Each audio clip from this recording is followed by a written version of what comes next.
What's going on, investors? That's here from Investments, and today we want to analyze to see if we think that Bitcoin is going to be rolling over from this level or if it is going to continue onward. So one of the things that we're noticing with Bitcoin is that when you start to zoom into these smaller time frames, it almost looks as though it was rolling over. And then, honestly, if you look on the bigger time frames, you were seeing some of this bearish divergence showing up.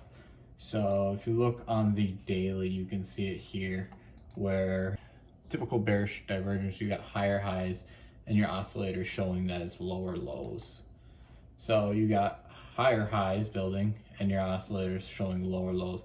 Then you also see in this MACD that the momentum seems to be rolling over a bit.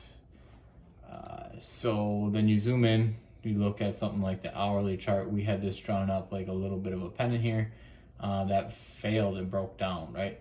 But one of the things we are seeing is that you're actually starting to see a regular divergence showing up where you're getting higher highs, or I'm sorry, you're getting higher lows on the price, but lower lows on the oscillator. And that is showing up here with your higher lows and your lower lows on your RSI. So because of this, what I've done is I've drawn this in a channel here.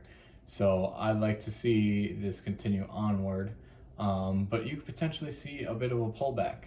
And I think it might be reasonable to retest some of this previous support at this level here of about 22,500, yeah, give or take. And you can see it's had multiple touches here. You could potentially see a retest there. What I would like to see is I would like to see it stay above this $24,100 line and continue onward. But as you can see with this parallel channel, you do have a little bit of range to play in, so you could see some downside.